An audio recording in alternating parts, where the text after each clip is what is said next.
చీకటిలో నడుచు జనులు గొప్ప వెలుగును చూచరి. గట్టిగా చప్పట్లు కొడుతూ మయంపడతాం.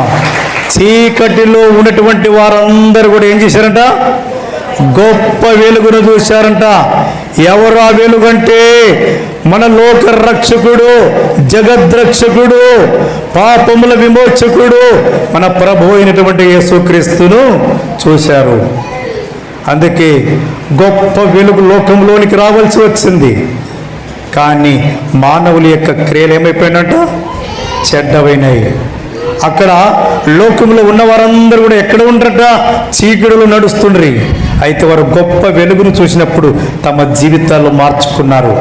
సహోదరి, నీవు కూడా ఈ మాటలు వింటున్నప్పుడు నీ జీవితం మార్చబడాలి, నీ బ్రతుకు మార్చబడాలి, నీలో ఉన్నటువంటి పాప క్రియలు తొలగిపోవాలి, నీలో ఉన్నటువంటి చీకటి తొలగిపోవాలి, అంధకారపు క్రియలు లయమైపోవాలి.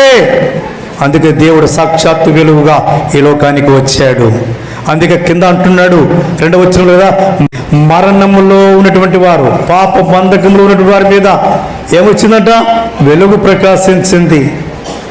ఈనాడు చాలామంది బ్రతికి ఉన్నామని మాట మాత్రమే, ఈనాడు చాలామంది మేము బ్రతికి ఉన్నామనుకుంటున్నారు, కానీ బ్రతికిన మీ క్రియల వలన మీరు చచ్చినటువంటి వారు అని బైబిల్ గ్రంథము తెలియజేస్తుంది.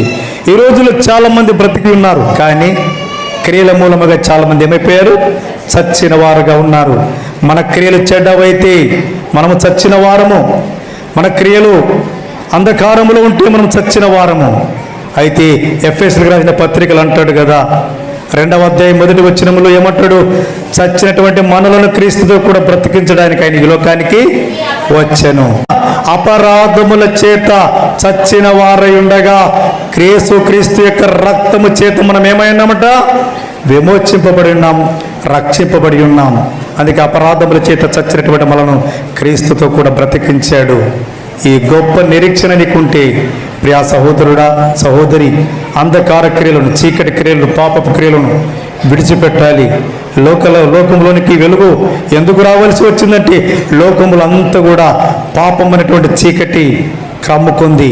పాపం అనేటువంటి చీకటి ప్రతి ఒక్క బిడ్డను ఆ పాపం అనేటువంటి పొరల చేత కప్పబడి ఉంది. ఆ పాపం యొక్క పొరలను తీసివేయడానికి లోక రక్షకుడుగా, వెలుగుగా మన ప్రభు అయినటువంటి యేసుక్రీస్తు లోకానికి వచ్చాడు. అందుకే యోహాను సువార్తలో కూడా ఒక మాట ఉంది కదా, ఏమంటాడంటే యోహాను సువార్త 1వ అధ్యాయము 4వ వచనములు